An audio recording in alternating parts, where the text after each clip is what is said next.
Hello and welcome back to the Wizards Arena, my fellow Planeswalkers. Today we will begin our review of Zendikar Rising, the full rares and mythics. Now that this has been fully spoiled, I feel like we can give an accurate assessment of it. Trying to figure it out as we go is pretty silly. We will be grading these cards on a scale of 1 to 10, 1 being they should just belong in the dumpster on fire, and 10 being on the verge of being ridiculously busted, super busted cards like Uro. Okuru would probably have been on 11.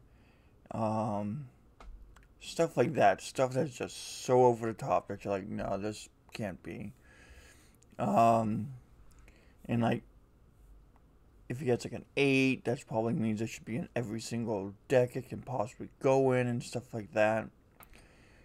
So it's going to be mythics and rare for white to start with a few honorable mention uncommons at the end.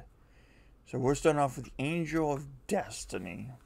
The Angel of Destiny is 3 and 2 white for a flying double strike. She's a 2/6, so she's doing 4 damage. Whenever a creature you control deals combat damage to a player, and that player, you and that player each gain that much life, which feeds into her second ability that at the beginning of an end step, if you have at least 50 more life and Angel of Destiny attack this turn, your opponent loses the game. So, unlike Feldon Sovereign from the previous times we were in Zendikar, this checks at the end of turn. So you give her haste. It's okay. I don't like the fact that you really don't hurt your opponent with this card. So as a result, we're going to give this card on a scale of 1 to 10. It's going to get a 4. It's okay. If there's a life gain deck still in existence, it might one or two in the sideboard in certain matchups. And in the party mechanic that we got, I just wouldn't play it. Like, it's a cleric that's nice, but there's better clerics. Moving on to the next person. We got the Archon of Emery.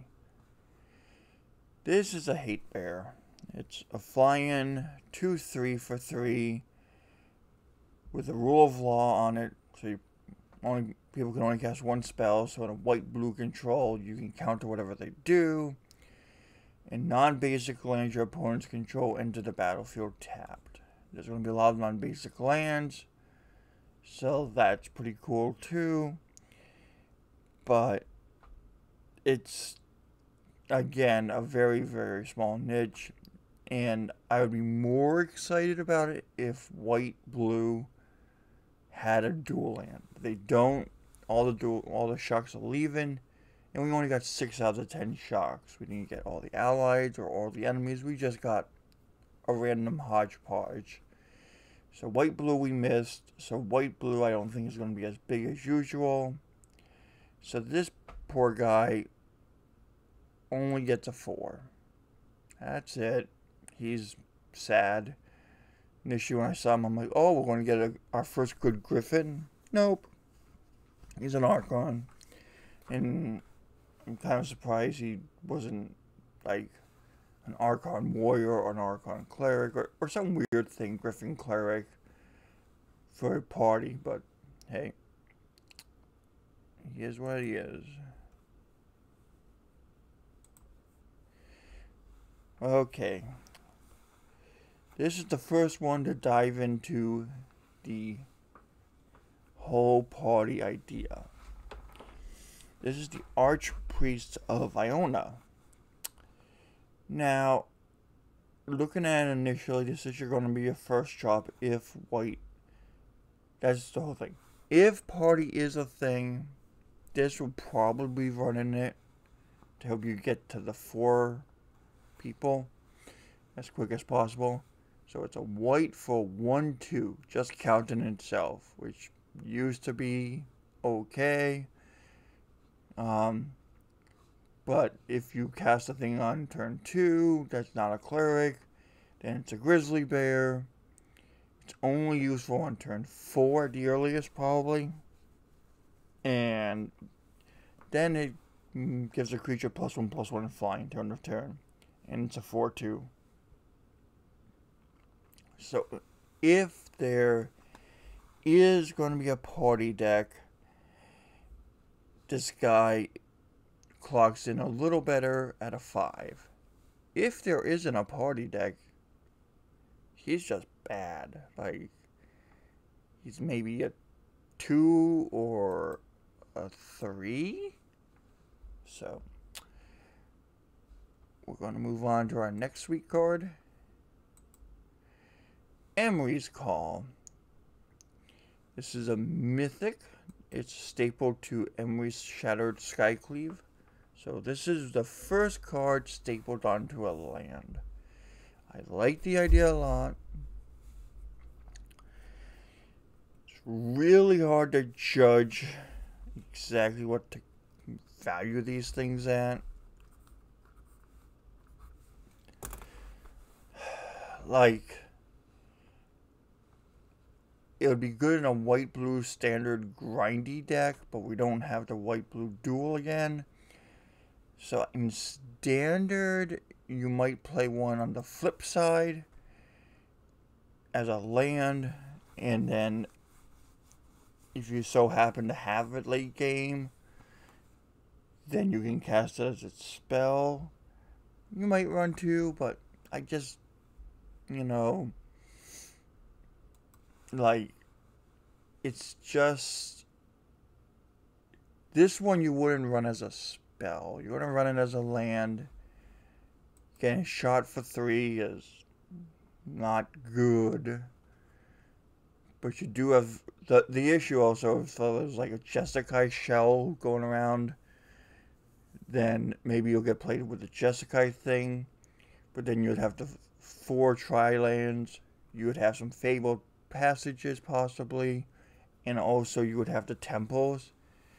So you wouldn't run 4 of this because you're not going to run and play 12 or 14 tap lands. But 2 tap lands, yeah, in standard, 2 tap lands is fine, I feel.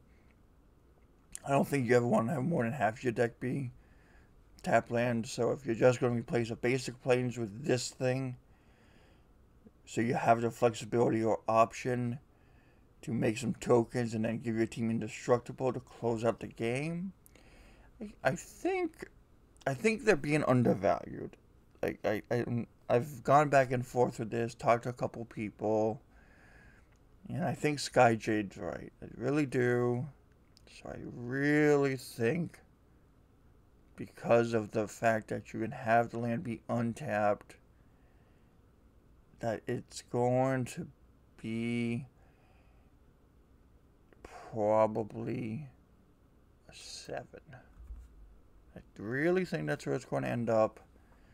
It's not always going to be an auto include. It's never going to be a ×4. Maybe 1 or 2 main deck and 2 in the sideboard. But I think it's a 7. Seems pretty good.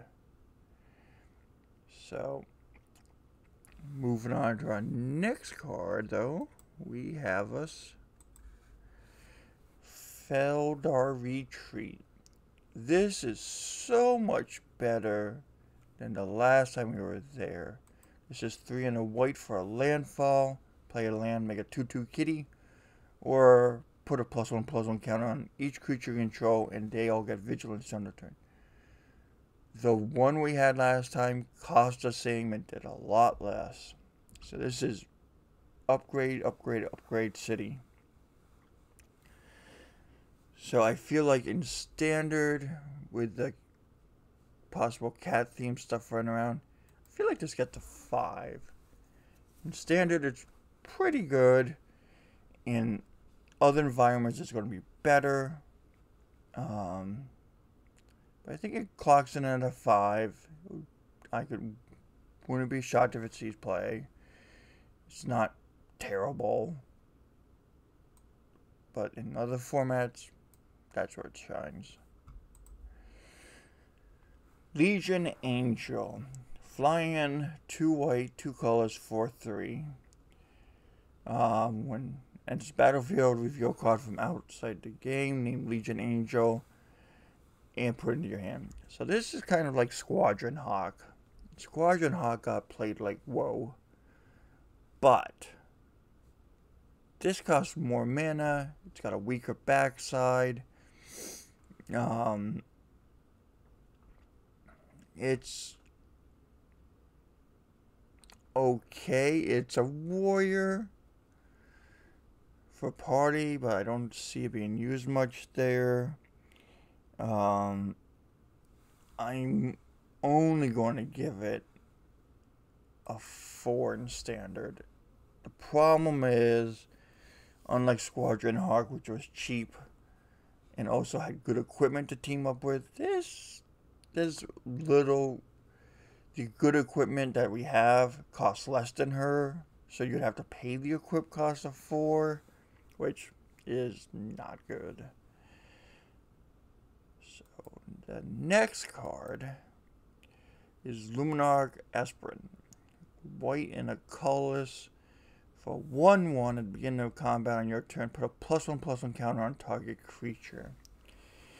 The problem this card has is it might see play again in the party thing. I don't know how that's going to play out because you got 4 dudes on the board to maximize them. But in standard, I think just simply every turn, and you don't have to attack, just say we'll move into combat. He triggers, do his thing. I think he's going to be pretty solid, middle of the road. If there's a white aggro deck, he buffs members of the team, especially things that, have first strike or stuff like that on it. The Hate Bear Griffin it could buff. I see flexibility with this card. It's not mind-blowing or anything. But that's where I feel like this one notches in.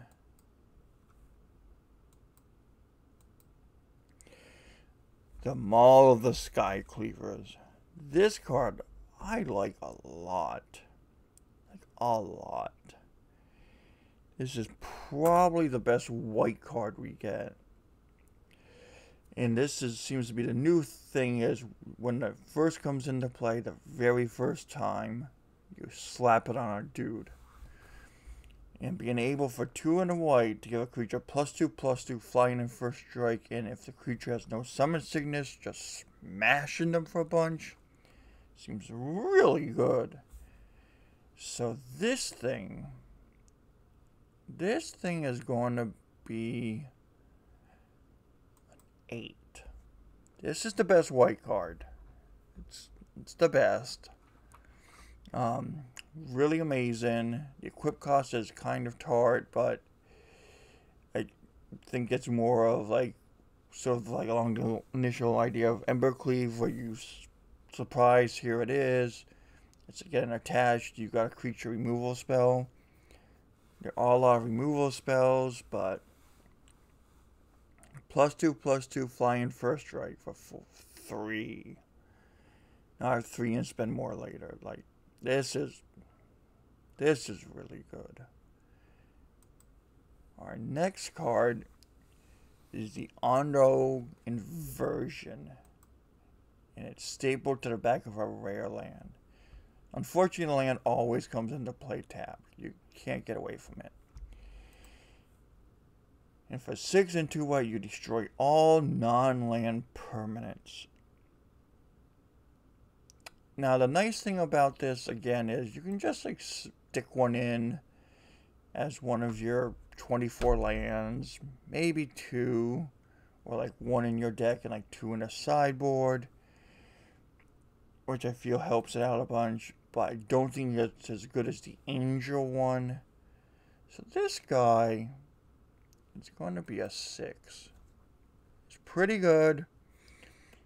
And if there is a white-blue or white-blue-red Jeskai control deck, you know, it's going to be used, at least one of. And also, once we get the Viking land, if that's what we're getting the other 4, then control might become a thing. So this is really good. I mean, it's overcosted, but you're putting it on a land, so it's just going to be in standard in, I would think, a lot of the decks. Just one of, like, what's the worst you're going to happen is, oh, I drew a late game. Cool, I can use it. I didn't. Play it as a land. Like, so this one, we gave a nice, solid 6-2. It's pretty good. Like, I don't know what else I can say about it. I also like the fact that it tells you down here what the sorcery costs.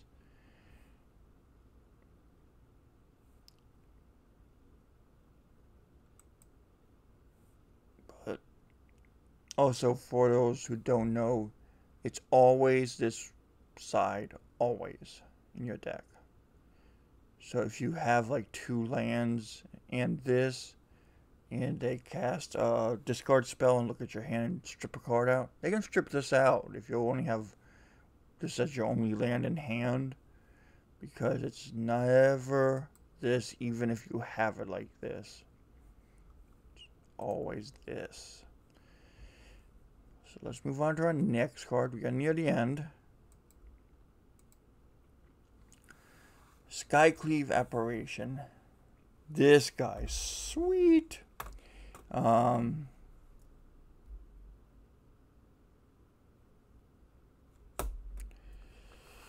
He is so good. It's Baffling End on a 2/2 battle body. And instead of getting a Trampling Dinosaur this time with Baffling End, you're going to get an XX Illusion is what they're getting.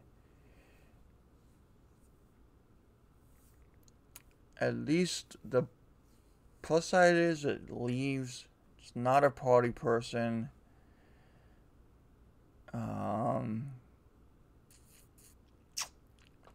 So this is really good. I mean, I had a tough time deciding which is better, this or the Maul. And I feel like they're both the same. They're both 8s. The Maul is for offensive decks.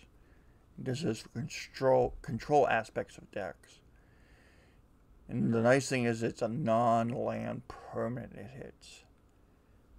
So that's the good thing about it. If it was just a creature, it would be pretty eh. And at 4 or less, it hits every single walker in the format. I mean, every single walker in this set. So you get to hit walkers too, which is nice. And equipment and all kinds of stuff. So it's good. Moving on to our next card, we get Squad Commander. This is the first party card that got me excited. At 4 mana, you probably would have at least definitely 1 of the party out, maybe 2.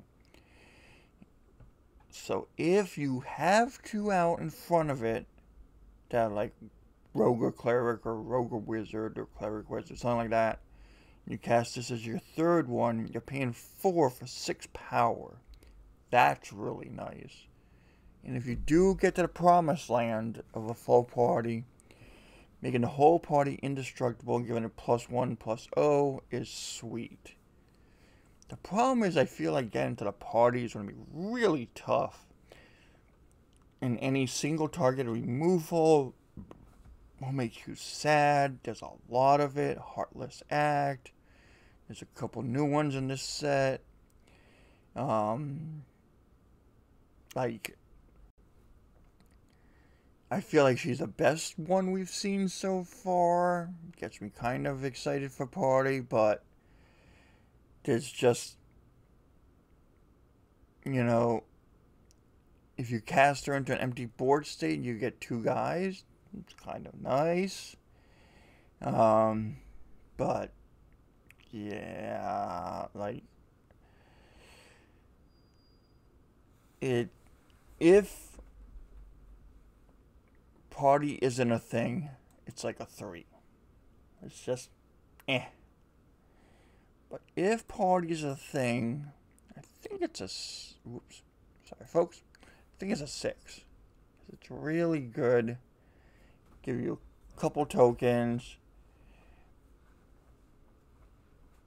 And the nice thing about it is if you do hit the full party, all your creatures get +1/+1 indestructible. Not your party. Everything. So that's kind of cool. So we're going to move on to our next card. Tazzy, Beacon of Unity. 4 and a white, 4/6. This spell costs 1 less for each party person. Okay. So, always costs 4? Nope. Because the way it's phrased is they gotta be in the party. When you're casting, she's not there. And then it's got this ability here for 4 mana, potentially, or 2 colors and 3 of these for 5. Look at the top 6 cards of your library.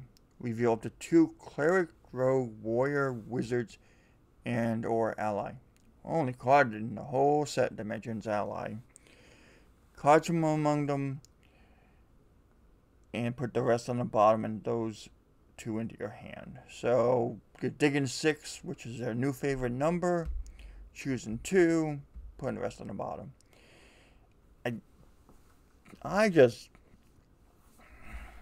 I don't see this doing much. Like, I feel like even if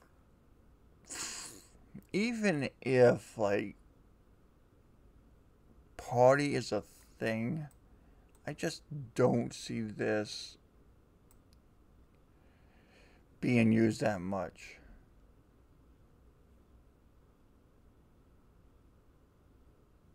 So that's kind of where I stand.